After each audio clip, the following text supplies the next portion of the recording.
je vous ai compris. Et c'est tout le monde, c'est Zogma, j'espère que vous allez bien. On se retrouve pour la vidéo et Zogma à quoi tu joues de la semaine. Je vous ai posé la question la semaine dernière de comment, je sais pas si je vous l'ai posé directement, mais en tout cas, vous m'avez donné votre avis parce que je vous disais que j'étais plus tout à fait satisfait de l'image présente à la vidéo. Donc vous m'avez dit, éloigne-toi, mets-toi de côté, fais des galipettes, montre tes fesses. On va faire tout ça dans la vidéo, à l'exception des galipettes, parce que je suis pas très agile. Alors, pour le coup, c'est une version bêta. On verra ce que ça va donner, on verra surtout au montage. J'ai pas encore travaillé le décor, j'ai juste bougé mon bureau et j'ai reculé la caméra pour voir ce que ça donne. En plus, du coup, vous voyez mes petites aides mémoire parce que je suis un gros tricheur, je ne fais pas ça de tête. J'écris quelques petits points sur une feuille pour essayer de dire tout ce que j'ai là-dedans. En tout cas, aujourd'hui, on va parler de 4 jeux, on va parler de Cartographer Heroes, on va parler de Monstervania, on va parler de Trekking Through History et on va parler de Unage Contrived. J'ai regardé sur Google. Translate, ça dit contrived et pas contrived. Bref, 4 bons jeux, ou en tout cas ça, on le verra, suspense. N'hésitez pas à aller directement au niveau du timer de la vidéo pour aller aux jeux qui vous intéressent si vous en avez rien à foutre, par exemple de Unage Contrived. Et puis nous, on va commencer tout de suite. Et allez par Monstervania. Et oui, je peux maintenant poser des boîtes, ça c'est cool. Monstervania, c'est un jeu édité par Zacatrus, c'est un jeu de Silvestre Pastor et illustré par Alberto Cernuda. C'est espagnol, c'est pour ça que je le prononce comme ça. C'est un jeu qui m'a été envoyé par l'éditeur, que j'ai reçu donc cette semaine. Avis qui sera encore partiellement complet parce que je ne suis qu'à 3 heures de jeu, je n'ai pas encore fait tout le jeu et donc je ne suis pas encore totalement sûr de mon avis. Il y aura plus de tryhard cette semaine, ou plutôt ce week-end, et donc dans ma vidéo complète que vous verrez probablement jeudi, j'en sais rien. Là, vous aurez un avis plus définitif. Monstervania, vous l'avez compris, c'est un hommage au Metroid, au genre Metroidvania, au genre de jeu vidéo Metroidvania / Castlevania, c'est-à-dire que vous avez une carte qui est sur le papier accessible entièrement dès le début. Vous pouvez aller d'un point A à un point B ou tout là-haut, sauf que forcément, déjà peut-être que vous allez vous prendre des roustes parce qu'il y a des ennemis qui sont peut-être pas à votre niveau, mais surtout il y a des endroits où vous n'allez pas pouvoir accéder parce que vous n'aurez pas encore les compétences, vous n'aurez pas le double saut, vous n'aurez pas la possibilité de brûler des blocs de glace. En tout cas là j'invente, je ne dis pas qu'il y a ça dans ce jeu-là, mais du coup il va falloir faire des allers-retours pour trouver le passage pour aller au nouveau boss, pour trouver l'élément en question, pour trouver des améliorations, des nouveaux équipements, des nouveaux sorts, etc. Et puis peut-être aussi qu'il y aura des passages secrets, des choses comme ça, plein de choses un peu cachées. En tout cas, c'est ce qu'on espère avoir en jouant à un Metroidvania. Là, c'est écrit que c'est à partir de 8 ans et plus, oui, parce que le jeu est assez simple, c'est un jeu pour 1 à 2 joueurs, mais clairement, c'est un jeu solo, je pense. Alors peut-être pas plus facile en solo, mais je pense quand même plus dans le mood solo. 15 minutes par carte, ça n'a aucun sens en fait, une partie, c'est une partie complète, vous arrêtez quand vous voulez, vous sauvegardez et vous reprenez, c'est une sorte de jeu vidéo, mais en plateau. Comment ça marchait ? Pour créer vos niveaux, vous avez ces 2 livres-là, ces 2 cahiers qui sont protégés par un plastique, qui vous voyez, premier défaut, le plastique gondole, donc sur la table, c'est pas toujours pratique, les pages, elles, ne gondolent pas, mais c'est un peu le cas du plastique qui est un peu chiant. Vous avez donc vos fiches comme ça, forcément là vous ne verrez strictement rien, mais je vais vous mettre des petits encarts, ça, hop, ça va aller sur le côté, et en fait tout simplement ça vous dit qu'au niveau 1, il va falloir tenir votre fiche comme ceci, vous allez avoir votre personnage qui va commencer juste là. Vous avez le choix entre le petit garçon ou la petite fille qui sont des frères et sœurs. Le but en fait c'est que leur père, le chevalier défenseur, je sais plus quoi, a été capturé par le grand méchant et donc vous allez aller le secourir plutôt, pas le parcourir parce que ça c'est un petit peu bizarre de parcourir votre père. Donc vous partez sur la case de départ, ça vous met une petite mise en place, ça vous dit qu'il y a ici des loups qui sont dispatchés au niveau du niveau. Et donc, à chaque tour, vous allez avoir 3 points d'action pour faire ces compétences qui sont écrites ici. Ça veut dire se déplacer à la manière d'un jeu de plateforme, c'est-à-dire que vous allez pouvoir sauter. Il y a de la gravité, donc si vous tombez sur certaines zones, vous allez tomber. C'est ce qui est symbolisé par les carrés et les ronds. Les cases carrées, vous pouvez vous arrêter, il y a un sol. Les cases ronds, si vous arrêtez dessus, ch'touk, vous tombez. Attention, comme sur ce niveau-là, si vous tombez sur cette case rouge, vous tombez directement dans les petits cactus qui vous font mal aux fesses et du coup, vous mourrez dans d'atroces souffrances. Donc il va y avoir un petit peu de composantes de plateforme. Vous allez bien sûr pouvoir attaquer les ennemis qui sont à côté de vous ou sur votre place avec d'abord votre simple épée, mais vous voyez qu'il y a des trous ici, donc il y a des compétences, des sorts, des nouvelles actions qui vont pouvoir se débloquer. Et puis globalement, c'est le gros du truc. Vous faites vos 3 points d'action et quand c'est à l'adversaire de jouer, vous lancez le dé qui est en fait un dé 6 faces, mais qui est composé en deux couleurs, bleu et rouge. Vous lancez votre dé, ça met rouge, et ben chacun des ennemis va faire ce qui est écrit ici. Par exemple, le loup va se déplacer d'une case et va attaquer sa case. Mais si c'était le dé bleu, il se serait déplacé de 2 cases et aurait fait un dégât. Donc vous agissez avec tous les ennemis, etc. Et après, c'est à nouveau à vous de jouer. Le but étant soit de tuer tout le monde, parce que des fois tuer tout le monde, ça permet de débloquer des bonus, ou alors tout simplement d'arriver jusque là, qui vous dit, bah allez à la page 2. Et donc ensuite vous arrivez à la page 2, vous dépliez votre livre. Cette fois-ci, ça vous dit qu'il faut mettre les 2 bouquins en parallèle d'une certaine manière et vous recommencez. C'est un Metroidvania, comme je vous l'ai dit, donc il va y avoir pas mal de déplacements, il va y avoir pas mal d'allers-retours entre les pages, pas mal de combats, pas mal de choses à débloquer. Au début, j'ai eu un avis assez... Déjà, je partais d'un point de vue un peu négatif. J'étais très intéressé par tester ce genre de jeu parce que moi, le Metroidvania, c'est quasiment mon genre de jeu vidéo préféré. Juste après les roguelites. Mais j'adore, je trouve ça vraiment très intéressant. J'adore chercher les petites bêtes, trouver les petits trucs cachés, les petits espaces, etc. Casser un mur qui ne semblait pas qui semblait très légèrement friable et ben, on tape dessus, on découvre un secret. Bah franchement, j'avais envie. Mais bah, je me doute bien qu'on va pas pouvoir trouver ce genre de choses ultra cachées au niveau d'un jeu de société, parce que si y a une case dessus, c'est que je peux m'y déplacer tout simplement, il faut que ça soit un peu plus concret. Et puis, 8 ans et plus, ça me semblait du coup être un jeu vraiment trop accessible et me manquait un petit peu de profondeur. Ceci dit, finalement, je suis quand même plutôt satisfait du jeu. Déjà, il faut se le dire, si au départ c'est un petit peu chiant, on compte les cases, etc., si on se la joue vraiment... on a utilisé un point d'action, on déplace notre petit cube d'un point vers la gauche, etc. Le jeu va être haché, ça va être un peu long. Mais si vous savez compter jusqu'à 3, vous n'êtes pas obligé d'utiliser votre compteur, vous faites vos déplacements, tac, tac, tac, vous attaquez, vous enchaînez. Et là, ça va devenir tout de suite beaucoup plus fluide, on va avoir une bonne sensation. Pareil, souvent, au départ, on va avoir envie d'attaquer tous les ennemis, mais vous êtes quand même assez frêle, assez fragile, et donc généralement, l'astuce, c'est surtout d'aller se barrer le plus vite possible, et peut-être d'attaquer les ennemis quand on aura le bon armement. D'ailleurs, je vous ai pas dit, mais si on meurt, c'est très simple, on remet tout au même endroit, on remet les ennemis, on repart de zéro, on réinitialise tous nos points, et puis on recommence. C'est assez simple.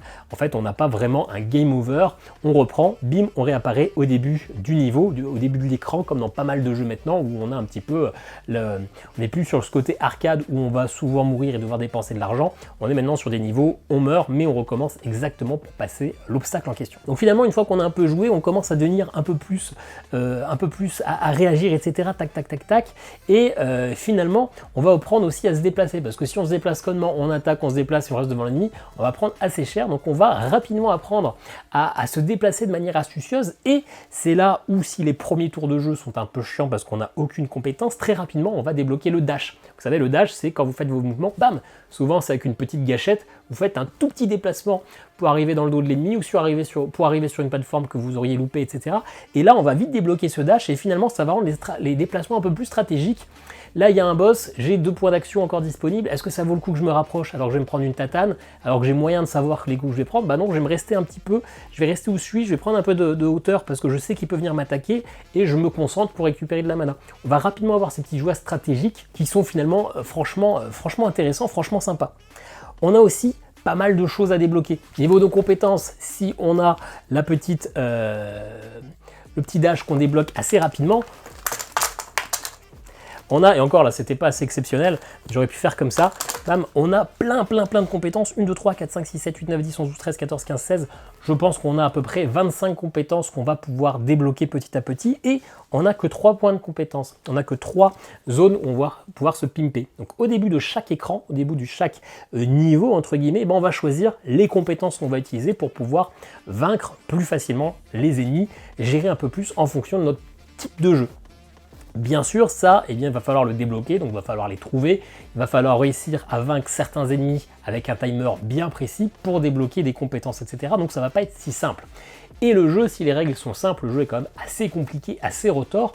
Et si au départ je trouvais que c'était nul de ne pas pouvoir mourir, de recommencer au début, et bah finalement avec un peu d'expérience, c'est pas plus mal parce qu'il va falloir quand même prendre le petit doigté, prendre le petit timer, le pli pour réussir à être assez efficace. Ce que j'ai bien aimé aussi, c'est que finalement les monstres sont assez simples à gérer. Vous lancez un dé et ça va gérer tous les adversaires. C'est bien d'avoir fait juste rouge et bleu pour les personnages classiques et un vrai dé jusqu'à 6 pour les combats de boss, parce que finalement s'il avait fallu lancer les dés à chaque fois ou pour chaque ennemi avoir 4 ou 5 types de mouvements ou de choses différentes, ça aurait été un petit peu chiant quand même, d'autant plus que vous allez bientôt voir que c'est pas si simple que ça quand même. L'autre chose que j'ai bien aimé, c'est qu'il y a quand même un scénario.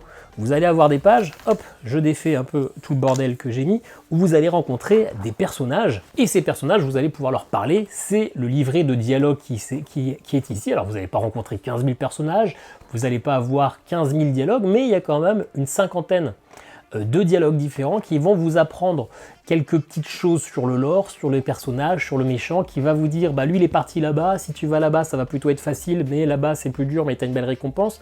On a vraiment ce qui fait un peu le sel d'un Metroidvania qui sont généralement assez légers en discours et généralement c'est pas là que le jeu mise tout. L'autre chose que j'ai bien aimé, c'est que comme tous ces genres de jeux, il y a une fin optionnelle. Ah oui, parce que même si je suis pas arrivé à la fin, avant de vous faire cette petite review, j'ai un peu comme tout potassé. Et donc il y a une fin un peu classique et une fin spéciale qui va être un peu plus difficile, qui va nécessiter de faire certaines quêtes annexes. L'autre chose qui est cool aussi, c'est que vous pouvez jouer avec des défis. Je vous ai dit qu'on mourrait jamais. Là, eh bien, c'est... on mourrait jamais, on fait un peu ce qu'on veut et on recommence chaque niveau jusqu'à ce qu'on y arrive ou jusqu'à ce qu'on décide d'abandonner et de partir en arrière pour aller dans une zone un peu plus simple. Mais vous avez 5 défis. Un défi qui vous dit, vous recommencez depuis le début, mais par contre, dès que vous êtes mort, c'est fini. Là, c'est le mode un petit peu ultra hardcore. Mais sinon, vous avez des modes où vous commencez avec toutes les compétences de votre choix. Il faut réussir d'aller d'un point A à un point B sans se faire toucher, ou sans mourir, ou sans toucher l'eau, etc. Il y a 5 défis qui peuvent permettre de rajouter un petit peu de challenge si jamais vous en avez pas assez. Je pense que vous en aurez quand même assez. Et alors dit comme ça, on pourrait croire que le jeu est parfait, mais c'est pas du tout le cas. Il y a beaucoup de défauts. Déjà, ça je vous l'ai dit, ça me saoule. Alors celui-là, c'est celui qui est pas plié, mais sur le bleu, le plastique est vraiment très plié et c'est pas fou. Les pages, forcément, il y a 60 pages parce qu'il y a 60 niveaux. Les pages sont assez fines, donc vous allez quand même assez facilement, je pense, les abîmer. Surtout que vous êtes souvent en train de changer d'une page à l'autre, etc. Et en vrai, ça prend beaucoup de place. Si vous jouez avec juste 2 pages, c'est ok, mais il y a des niveaux où il faut les mettre comme ça. Et donc clairement, là vous n'avez aucune idée de ce que ça représente ça, mais comparé à la taille de ma bite, je peux vous dire que c'est quand même assez costaud. Donc ça prend beaucoup de place pour finalement pas grand chose. Est-ce qu'on avait besoin d'avoir un token si important? Est-ce qu'on a besoin d'avoir des monstres si gros? Peut-être parce que c'est joli, mais finalement j'aurais préféré un bouquin peut-être un poil plus petit, un quart en moins, histoire que ça tienne beaucoup plus facilement sur une table. Pareil, alors c'est sûr que quand on a 60 pages, c'est pratique d'avoir un cahier qui est relié, mais peut-être que j'aurais préféré avoir quand même des fiches cartonnées que je mettais côte à côte, comme ça évite que ça plie facilement, ça aurait été un peu plus résistant et quand même peut-être un peu plus agréable. L'autre chose que j'aime moins, c'est que justement des monstres là, vous en avez plein, et là je vous les ai pas tous sortis. Encore une fois, on peut se faire la petite cascade comme ça, c'est chouette, mais les monstres sont un petit peu différents en fonction des biomes que vous allez rencontrer. Et ce qui est chiant, forcément comme dans tout ce genre de jeu, vous allez avoir des raccourcis, des moyens de vous les téléporter, etc. Et donc vous n'allez pas arrêter de changer les monstres de nouveau qui vont apparaître sur une page, puis sur l'autre, etc. Et donc vous allez passer votre temps à chercher vos monstres. Tous les monstres sont avec un fond rouge. Ça aurait été beaucoup plus intelligent d'avoir, dans l'univers où on est plutôt sous l'eau, les monstres ont un fond bleu. L'univers de départ, les monstres ont un fond rouge, pourquoi pas. Là je suis une page avec de la jungle, un fond vert. À la fin on va plutôt être comme dans souvent des châteaux avec un cimetière, etc. Un fond violet, histoire de rapidement dire, ça c'est le paquet de jetons quand je vais dans cette zone. Donc pouf, je peux aller les récupérer, et puis là après je les trie parce qu'il y en a 5 ou 6 et j'ai pas tous mes ennemis. Mais ça aurait été pratique d'avoir un moyen de les reconnaître facilement parce que là j'ai une trentaine de tokens. Et alors certes, quand on est dans une zone, on va pas y rester juste pour un écran, pour un niveau, mais c'est un petit peu chiant quand même de pouvoir trouver tous nos ennemis à chaque fois. De même, ces ennemis ont des comportements, des pouvoirs, et ces pouvoirs, au début, vous allez en ingurgiter beaucoup, et vous n'avez pas sur les pages de moyens mnémotechniques. Par exemple, là j'ai un lézard, ça nous dit qu'il fait un gros coup de marteau. Pour savoir ce que c'est le gros coup de marteau, il faut que j'aille dans cette aide de jeu qui est présente. Mais la taille de l'aide de jeu, c'est quand même pas le truc le plus pratique. Vous pouvez pas laisser sur la table parce que ça prend de la place. C'est en plus assez fin. Donc là, j'ai le marteau, il faut que j'aille chercher ce que c'est. J'aurais clairement préféré une petite aide de jeu beaucoup plus petite, beaucoup plus serrée, où je peux finalement aller regarder assez facilement quels sont les comportements des ennemis et quelles sont les différentes actions. Je trouve cette tête de jeu franchement pas pratique et beaucoup trop imposante. Et enfin, le dernier défaut, c'est que sur certaines pages, vous allez avoir un villageois qui est présent. Ce villageois nous dit que si jamais j'arrive à tuer tout le monde avant la fin du timer, parce qu'il y aura un timer sur ce niveau, pardon, je le cache, eh bien je débloque la dague. C'est chouette, mais ça c'est débloquable que la première fois. Bon, la première fois qu'on réussit, bon, bah, c'est normal, c'est une compétence, une fois que je l'ai débloqué, c'est tout bon. Sauf qu'il y a d'autres villageois qui vont nous donner l'équivalent de quart de cœur, et une fois qu'on a 3 quarts de cœur, donc 3 tiers de cœur, eh bien on débloque un point de vue supplémentaire. Sauf que comment vous voulez vous rappeler que ce bonus-là, vous l'avez déjà débloqué sur ce niveau-là? Ben, il y a quand même 60 niveaux, il y en a certains que je vais passer un peu vite, que je vais revenir. Ben, moi, je me rappelle plus forcément. Ici, est-ce que j'ai déjà débloqué ce bonus? Il aurait fallu avoir peut-être une petite fiche à côté pour pouvoir cocher les aides qu'on a faites. Là, on est obligé, alors ok, on va prendre un livre, on va barrer, etc. Mais en pratique, c'est un peu chiant. On se rappelle plus vraiment si on a déjà débloqué nos bonus et on ne peut pas aller faire 3 fois le même niveau de suite pour débloquer 3 tiers de cœur et valider notre niveau. Donc ça, je trouve que il aurait dû avoir un moyen pour les différencier un peu plus facilement, soit que ça soit pas le même token, qu'ils aient une autre tête, soit une petite fiche à côté pour notre. Alors encore une fois, oui, je peux prendre moi-même mon stylo, etc. Mais je trouve que c'est un petit défaut. Donc voilà, finalement, je trouve que c'est un jeu qui est quand même plutôt sympa. Je vais le prendre avec moi en vacances parce que je pars en vacances la semaine prochaine. Je vais un peu tryharder parce que le jeu est quand même assez costaud et je suis loin d'arriver au bout. Mais finalement, il y a des bonnes sensations de plateforme, de combat, d'esquive. On va quand même plutôt être sur de l'esquive, sur essayer d'être au bon endroit pour pas se prendre de coups. Je pense que ça peut plaire à certains. Il y a pas mal de compétences, il y a pas mal de contenu. Ça manque peut-être un peu de passages secrets, de choses à débloquer, de phases uniquement de plateforme où on va mettre en avant nos skills. Il y en a quelques-uns, mais c'est assez léger. On va surtout être sur du combat. Ça manque un petit peu vraiment de Metroidvania. J'ai un peu plus l'impression d'être sur un jeu d'action / plateforme que sur vraiment cette exploration. Alors oui, on va devoir changer d'endroit, mais finalement, ça manque de petits trucs cachés à droite à gauche. En tout cas, c'est l'impression que j'ai après 3 heures de jeu. Peut-être que ça va changer. Pour moi, ça reste quand même plus positif que ce que je pensais. Donc pour moi, ça sera un Zogma d'argent. Ensuite, Cartographers, j'ai sorti lequel? Le Heroes. Mais je joue de manière un petit peu mélangée. Cartographers, pourquoi j'y ai rejoué? Parce qu'il y a une extension qui sort au mois de juin que je ne possède pas. C'est même 3 extensions qui sortent au mois de juin. Et puis il y a le jeu de base qui est à nouveau en vente. Et donc je me suis dit, tiens, ça fait longtemps que j'y ai pas joué, alors c'est quand même un des meilleurs flip and write qui existent. Donc je me suis relancé. Moi j'ai donc cette boîte Cartographer Heroes, mais à l'intérieur il y a toutes les cartes aussi du jeu de base. J'ai les 2 Standalone. C'est un jeu fait par John Brigger et Jordi Adan, illustré par Lucas Ribeiro et Davey Baker, localisé par Intrafin Games. Et clairement, je vous l'ai dit, c'est l'un des meilleurs flip and write qui existent. Et ça, c'est pas moi qui le dis, c'est tout le monde. Vous allez être un cartographeur. Le but, ça va être de cartographier le monde, de dessiner des plaines, de dessiner des montagnes, enfin pas des montagnes d'ailleurs, de dessiner des plaines, de l'air, de l'eau, de dessiner des forêts et de dessiner des villages. Peut-être que si vous n'avez pas de chance, vous aurez également des monstres. Comment ça se passe? Eh bien, on a une mécanique qui est maintenant assez connue, qui a été mise en avant un peu par ce jeu-là, c'est que vous allez avoir 4 scorings au cours de votre partie. A, B, C et D. Ces scorings vont être tirés aléatoirement. Vous aurez un scoring pour la forêt, un scoring pour les villages, etc. Vous aurez 4 scorings de chaque type par boîte. Donc, c'est-à-dire 16 scorings. Vous avez donc ces scorings qui sont tirés et à la manche 1, vous allez scorer A et B. À la manche 2, vous allez scorer B et C.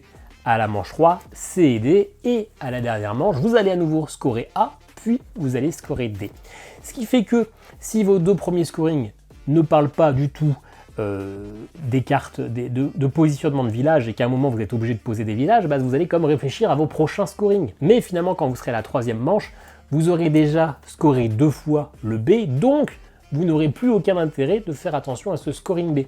Ce qui est une mécanique assez rigolote parce que finalement, souvent dans les jeux, on regarde tous les objectifs et on essaie de faire tout le mieux du monde, alors que là finalement il y a une sorte de sensation d'incrémentation de moteur où la première manche d'un scoring généralement on est moyen, la deuxième manche la deuxième fois que vous allez scorer ce même scoring, et ça devient un peu plus fort, et là il faut penser à partir totalement sur autre chose. Alors le mieux c'est d'avoir un petit peu tout anticipé, mais il y a clairement des objectifs que vous allez abandonner en cours de route et ça il faut s'y faire. Comment ça marche? Vous avez 4 saisons. La saison été, vous allez avoir 8 actions potentielles et vous tirez des cartes. Par exemple, celle-ci, croisement forestier, cette carte-là nous dit qu'elle coûtera 2 temps, donc j'aurai pas 8 actions ce tour-ci, mais plus que 6, parce que celle-ci va coûter 2 temps. Il y a certaines cartes qui valent 1 temps, d'autres 0 temps, celle-ci 2 temps, et ça me dit, eh bien je vais devoir dessiner où je veux sur ma carte, pas forcément de manière adjacente, mais en respectant les pourtours de la carte, eh bien faire un plus, une petite croix, et là je choisis, soit je peux la faire en forêt, soit je la fais en ville, et donc je la dessine. Et donc petit à petit, on va essayer de faire en sorte de faire des scorings, de faire des positionnements qui vont correspondre à nos scorings. Et si vous n'avez pas de chance, il y a des monstres. Il va y avoir 4 monstres qui vont être mélangés dans la pioche, qui vont peut-être ne pas du tout apparaître, peut-être ils vont tous apparaître en même temps, peut-être de manière espacée. Et ces monstres en multijoueur, c'est vous qui les placez sur les cartes de l'adversaire. Vous allez essayer de l'embêter là où ça va vraiment l'enquiquiner. En solo, on va commencer sur un angle et on va tourner comme ça en faisant une spirale jusqu'à ce qu'on arrive à le placer. Et pourquoi c'est en enquiquinant un monstre? Déjà parce que ça nous prend de la place, mais surtout parce que pour chaque bord libre par rapport à une case monstre, c'est-à-dire une case où il n'y a rien d'adjacent, on perd des points. Donc si vous avez juste un carré de monstre, il y a 4 zones autour. Ce monstre-là vous fait perdre 4 points. Donc il va falloir essayer non seulement de continuer à faire vos scorings, mais à boucher un peu les trous, histoire que ces monstres ne vous fassent pas perdre 2 points.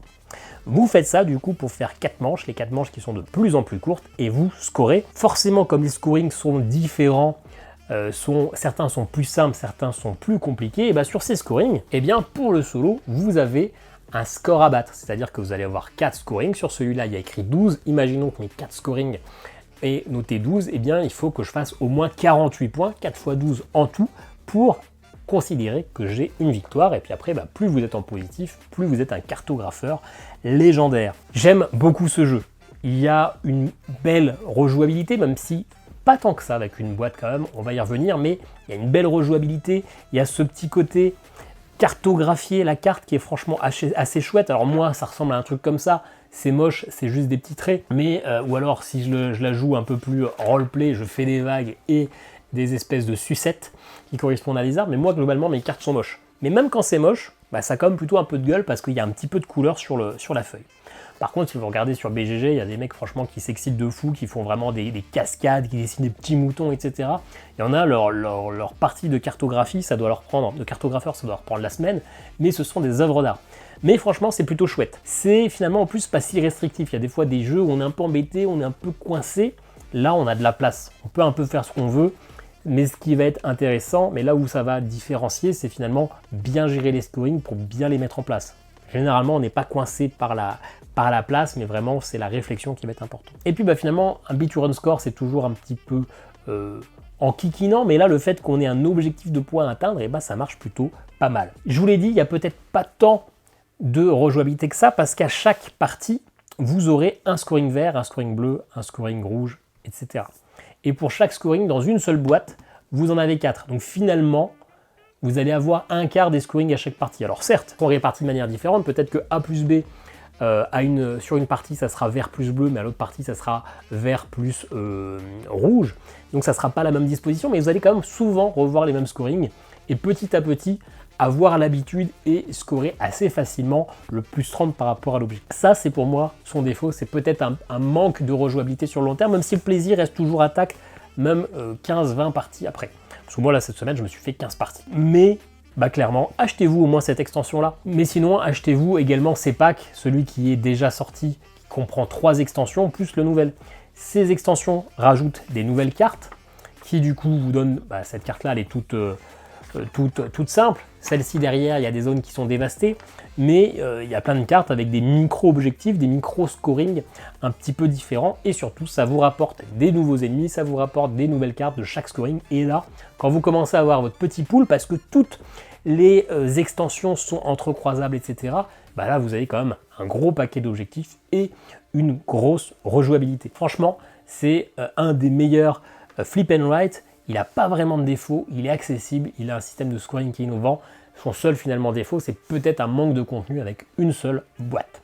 D'ailleurs, il est présent sur BGA si vous voulez y jouer. Il est présent également dans une application sur téléphone que je trouve moins bien sur l'application que sur BGA. Son avantage, c'est que vous avez des extensions, donc vous avez plus de contenu. Mais sur le téléphone, je trouve que ça met du temps à vous donner les scorings chaque étape. On a l'impression, on perd un peu de temps, là où sur BGA, on fait une partie peut-être en 8 minutes.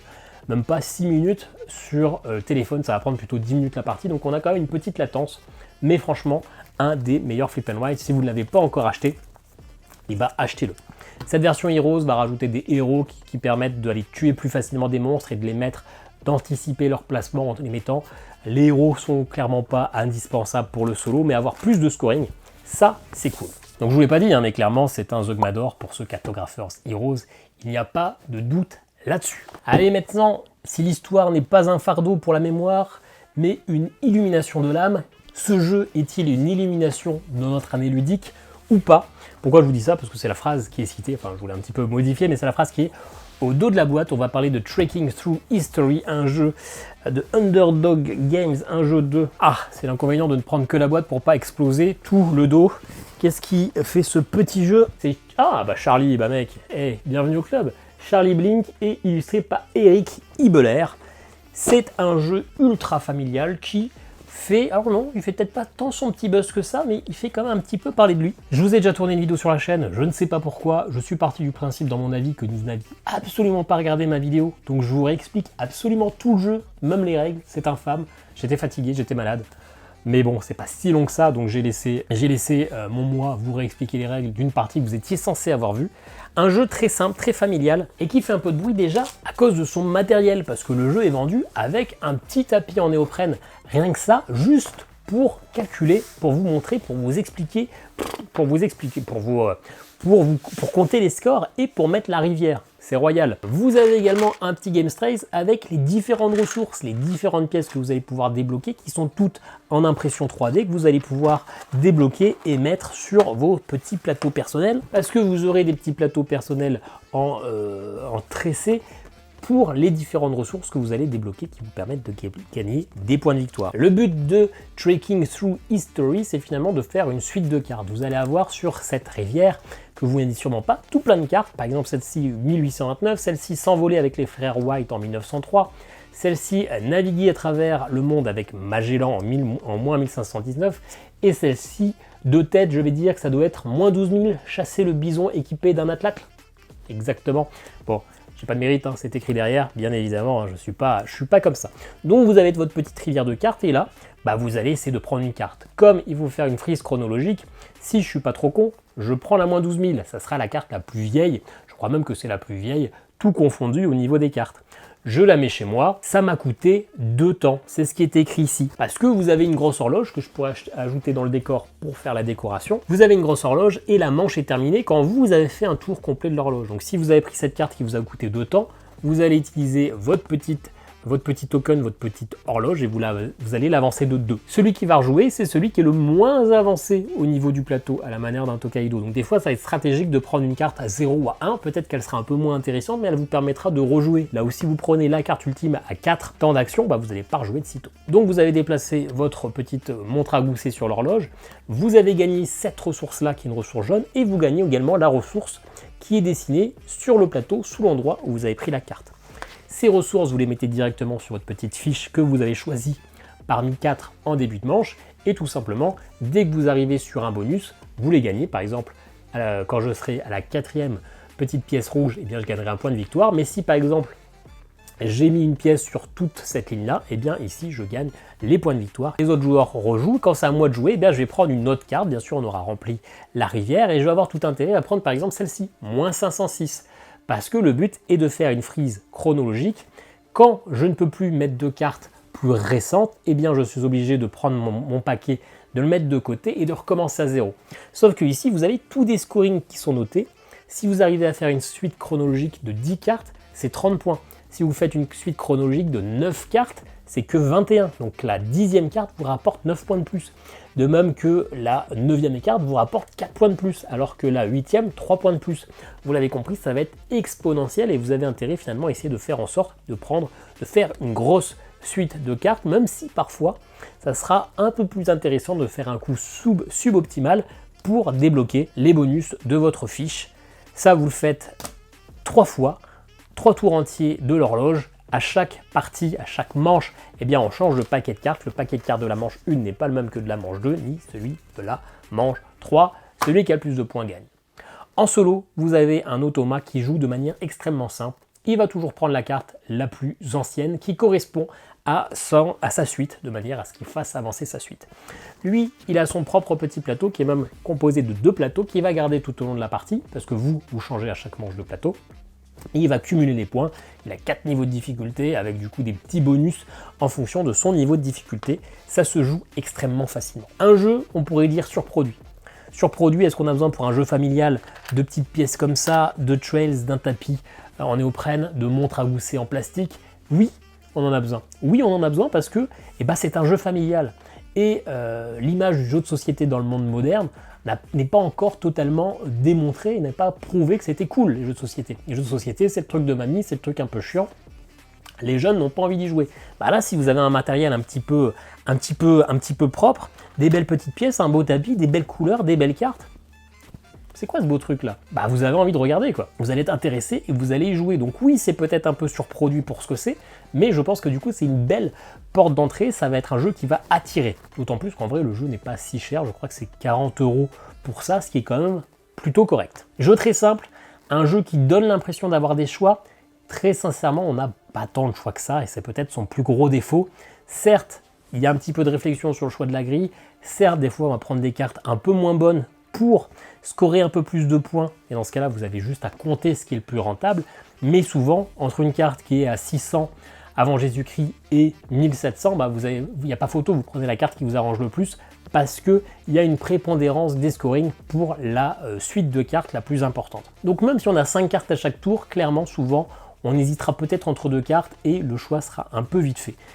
Et c'est ça qui est problématique pour du jeu solo, c'est que du coup, c'est qu'en solo c'est pareil, le choix est vraiment trop vite fait, et donc souvent on va faire un choix qui n'est pas un choix pleinement réfléchi, mais un choix automatique. Hop, cette carte-là, clairement, elle est mieux, je la prends, tac, tac, tac, tac, et vous allez gagner. Alors pour le coup, je vous ai tourné une partie où je me fais quand même un peu défoncer parce qu'il y a une partie d'aléa dès qu'il y a un automat et dès qu'on va prendre les cartes. Donc si pour lui les cartes tombent bien, il va vous mettre plein de points. Si ça tombe mal, ça va mal tomber.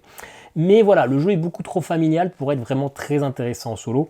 Bon point, le mode solo, c'était normalement une exclusivité Kickstarter. Dans la première version du jeu aux États-Unis, il n'y avait pas ce mode solo. Et finalement, lors des rééditions, et notamment notre édition à nous européenne, ils ont rajouté le mode solo, donc ça c'est quand même plutôt chouette, il faut se le dire. Mais est-ce que c'est si intéressant que ça d'y jouer?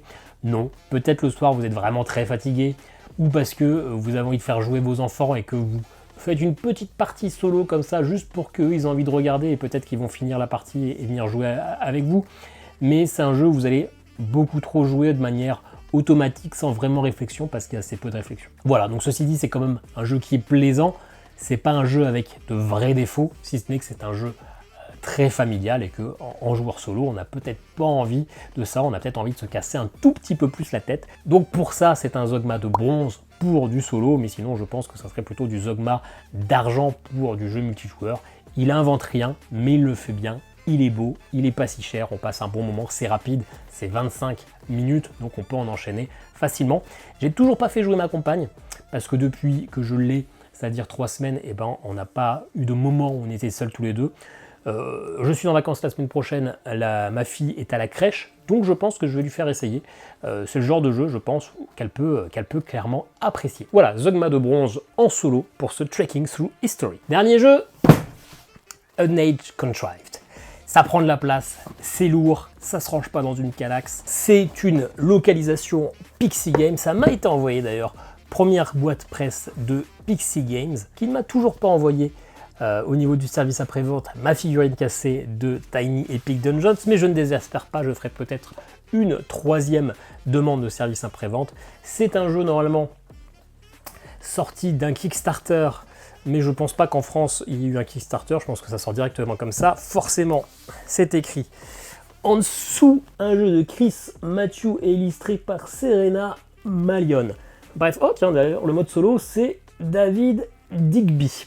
Bien, vous le voyez d'emblée, c'est un peu le bordel dans la boîte, vous avez vos notices et après vous avez tout un tas de petits trucs comme ça dégueule jusqu'à ras-bord, mais c'est pas bien grave. An Age Contrived, qu'est-ce que c'est? Ça va être un jeu où nous sommes des dieux, et enfin on a réussi l'exploit, on a réussi à faire en sorte que les peuples, les races humaines, les peuples humains plutôt, pas les races humaines, fasse enfin la paix. Mais du coup, on a un objectif, ne pas être oublié. On va faire en sorte du coup, eh bien, avec notre petit jeu de filou, de raviver la foi et de faire en sorte d'être le dieu dont on se rappellera, dont les temples seront érigés à notre honneur. Est-ce que c'était français? Sûrement. Du coup, je vous le sors pas, mais vous avez un immense plateau et qui prend vraiment quasiment la table, alors pas en largeur, mais en largeur, pas en... On va y arriver, pas en... Bref, comme ça quoi. Et vous avez chacun un petit plateau personnel. Et on va quand même commencer à sortir tous les paquets. Plateau personnel avec du coup 5 personnages jouables. Et ces personnages jouables, ils vont être un petit peu asymétriques. Voilà, il fallait tout déballer. On a retrouvé, on a les différentes figurines. Ça passe de l'arbre à l'espèce de corbeau ou dragon ou à la petite fille un peu sympa. Vous avez ce gros paquet là, ce qui pourrait vous faire penser à du Azul. Eh bien oui, c'est un peu les mêmes ressources et ça va être vos différentes ressources que vous allez dépenser et à la fois vos points de victoire, c'est un petit mélange. Vous avez donc 5 personnages, je vous l'ai dit, on a Freyit qui est le personnage que j'ai le plus utilisé, on a Ignotas qui est assez badass, on a Auréon qui n'est pas un gâteau mais bien un corbeau, on a Multanek, lui je l'ai encore jamais utilisé, pourtant j'ai fait 6 parties, et enfin on a Rusney qui est un peu mon adversaire classique quand je joue en solo, par praticité, parce que histoire de ne pas changer la mise en place, quand je fais des parties, j'enchaîne souvent contre le même adversaire. Et surtout, vous avez ce genre de petite chose qui est en fait tout simplement votre plateau de transmutation. Pourquoi? Parce que le but, ça va être d'aller créer des monuments et de participer à ces monuments avec de l'énergie. Les énergies, si vous avez suivi, c'est ça. Certaines sont de votre couleur, certaines sont des couleurs des adversaires. Et sur votre plateau, vous allez avoir sur chaque case des petites tuiles comme ça qui vont être côte à côte. Je ne vous remplis pas totalement la zone, mais vous voyez que sur ces petites tuiles, il y a une partie inférieure et une partie supérieure. Quand vous commencez la partie, vous commencez avec la plupart de ces tuiles qui sont chargées. Sauf que comment ça marche? Dans la zone inférieure, ici, normalement, vous avez vos actions. Il y en a 4 différentes et la 5e action, c'est une action joker. À votre tour, vous pouvez faire un tour d'action. Dans ce cas-là, vous allez pouvoir décharger vos tuiles de transmutation. Et donc pour les décharger, vous prenez la tuile, le jeton énergie qui est dans la case du bas, et dans ce cas-là, vous faites le pouvoir qui est écrit en dessous. Ça va être de peut-être déplacer votre personnage sur le plateau. Et dans ce cas-là, ça va vous permettre d'aller sur des ponts et de débloquer des bonus. Ça va être de peut-être acheter des nouvelles tuiles comme ça, avec plus de cases pour pouvoir mettre plus de jetons d'énergie d'un coup. Ou sinon, les plus intéressantes, ça va être de déployer des énergies. Déployer les énergies, et ben c'est retirer les énergies qui sont en haut pour aller les mettre sur le plateau. Ça peut être pour aller débloquer des scorings de fin de partie, ça peut être pour aller dans la rivière, l'endroit où vous mettez vos énergies pour acheter du coup ces nouvelles tuiles de transmutation, mais généralement vous allez faire ça pour créer ces monuments. À chaque partie, si on est 3 joueurs, on aura 3 monuments à créer, et sur ce monument-là, eh bien il y aura 4 étapes différentes. Vous voyez que ça tient parce que c'est aimanté. Sur cette première étape, ça vous met qu'il faut mettre un jeton rose, 1 et 2 jetons boussole. Et ben quand vous déployez vos énergies, si vous avez bien programmé, que vous avez mis des bons jetons, peut-être que vous allez pouvoir participer à l'élaboration de ce monument, voire le finir. Et ça va être intéressant parce que ça va être votre plus gros moyen de scorer des points. Quand la partie de monument est terminée, eh bien, vous venez la déployer sur sa base qui est clipsée au niveau du terrain, et ça c'est aimanté et ça c'est métallique, ce qui fait que, eh bien, ça tient. Donc une fois que vous avez monté votre monument, eh bien, vous avez une belle structure en 3D sur le plateau, c'est plutôt chouette. Et donc tous ceux qui ont participé au monument gagneront 2 bonus. Le bonus de leur choix entre celui écrit sur la tuile ou celui écrit sur le plateau, et on pourra activer les jetons. Si vous avez mis un jeton avec une rose, ça vous permet de vous déplacer. Si vous avez mis un jeton avec l'aimant, vous allez pouvoir recharger directement votre plateau. Si vous avez mis une boussole, vous allez pouvoir déplacer cette boussole sur un autre monument s'il y a de la place. Par contre, lui, le finisseur, en plus de ces bonus-là, il va déployer une de ses énergies dans la zone sous le monument, et c'est ça qui va lui rapporter des points de victoire, parce qu'à la fin de la partie, quand la partie se termine, quand tous les monuments sont créés, celui qui a le plus... Enfin, on marquera de plus en plus de points. On marquera plus de points si on a plus d'énergie liée à un monument, donc c'est-à-dire sous la zone du monument. Donc, on a intérêt à participer un peu à tous les monuments pour gagner des bonus, mais on a intérêt à terminer le monument pour gagner des points de victoire. Bien sûr, je vous l'ai dit, les personnages sont asymétriques, c'est-à-dire qu'ils vont avoir des petites compétences qu'on va pouvoir débloquer tout au long de la partie qui vont être différents, avec même un scoring final. On va pouvoir améliorer nos actions, on va pouvoir récupérer des conduits qui vont permettre d'améliorer ou de créer des nouveaux bonus. Bref, on a pas mal de possibilités. Par contre, il y a un truc que je vous ai pas dit, c'est qu'une fois, quand vous avez fait votre tour d'action, tout ça c'est vide. Comment on fait pour remplir? À chaque fois, vous avez le droit soit à un tour d'action, soit un tour de progression.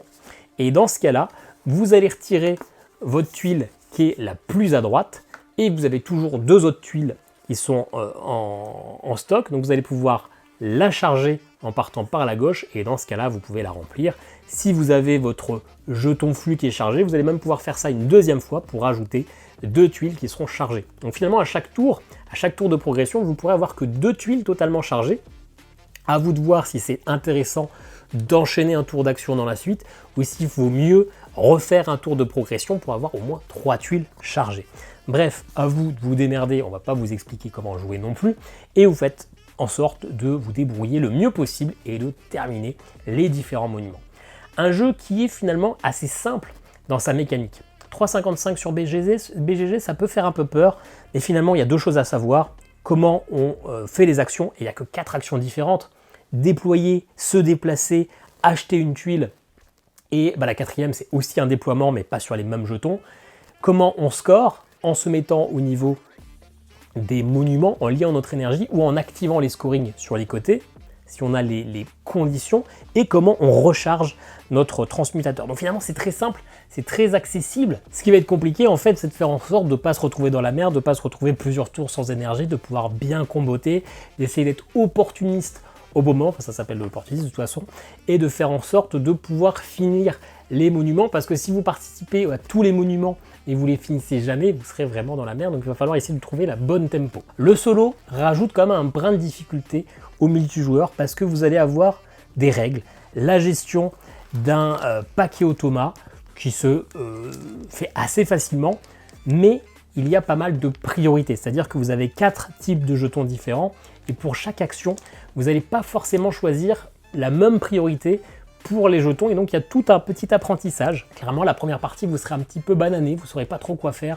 vous ne serez pas sûr des choix, des jetons que vous avez pris, si c'est bien les bons, parce qu'en fonction du jeton que vous prenez, pour lui, ça peut avoir un impact réel dans son scoring final. Donc pas mal de priorités à apprendre, mais finalement ça va assez vite. On retrouve assez facilement ce qu'on cherche au niveau du livret de règles. Donc pour ça, c'est pas vraiment un gros défaut, mais il faut être prêt à avoir un automa qui nécessite d'être géré, d'être utilisé. Les tours de l'automa sont quand même assez rapides, mais il y a des choses à apprendre. Vous attendez pas à une IA aussi simple que dans Trekking Through History. Là, on est vraiment sur une vraie gestion d'automa. Donc on l'a dit, le matériel est top.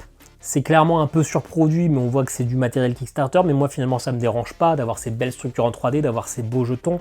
On a une automa qui marche très bien, mais qui nécessite de l'apprentissage au niveau des priorités. On a un jeu qui finalement n'est pas si compliqué que ça, qui semble m'être proposé pas mal de programmation et de devoir programmer, notamment sur 3 tours en avance ce qu'on va faire. Son défaut principal, je trouve, c'est que finalement, ça manque peut-être un peu de profondeur.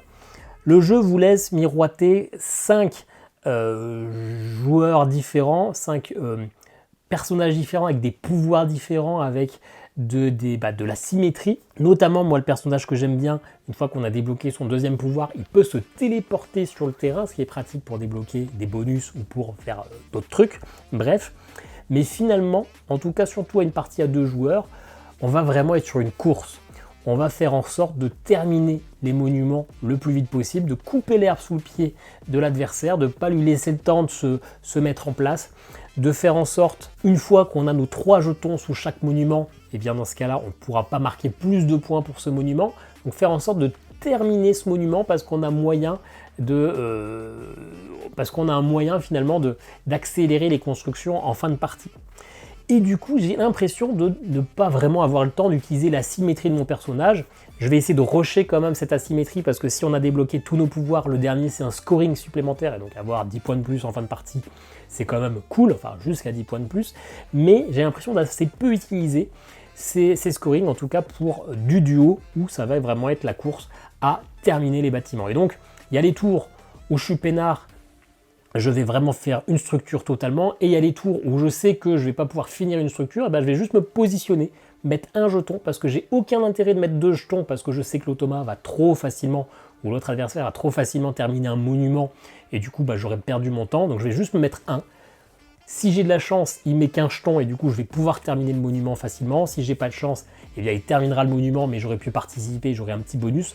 Mais donc voilà, j'ai l'impression qu'on est plus sur une course, sur le fait de gérer au mieux notre pool de jetons énergie pour valider facilement les monuments et ne laisser aucune chance à l'automa. D'ailleurs, dans la plupart des parties que j'ai terminées, j'ai joué, soit je pulvérisais, soit il me pulvérisait, mais il y avait assez peu d'entre-deux où ça s'est joué à pas grand-chose. Donc, c'est un jeu que j'ai bien aimé, un jeu que j'apprécie, un jeu dont j'aime bien le matériel qui joue grandement au plaisir du jeu, mais avec une automa qui nécessite un peu d'apprentissage et finalement un jeu qui donne l'impression d'avoir une profondeur et une asymétrie, mais qui a tendance vraiment à se concentrer sur de la course, en tout cas à 2 joueurs.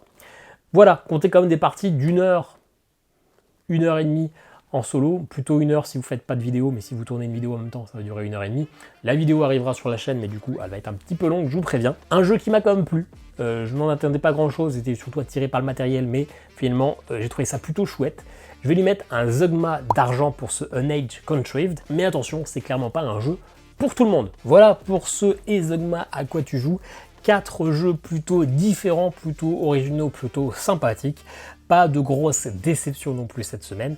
N'hésitez pas à me dire ce que vous pensez de ces 4 jeux. Est-ce que vous y avez joué? Est-ce que vous avez envie d'y jouer?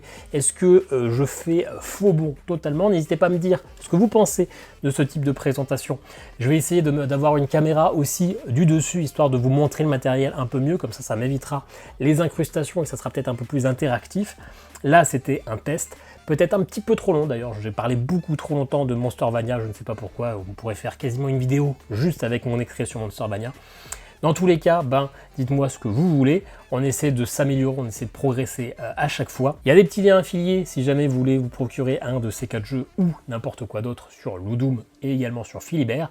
N'hésitez pas à vous abonner, nous on se dit à très bientôt pour une nouvelle vidéo. Ciao ciao.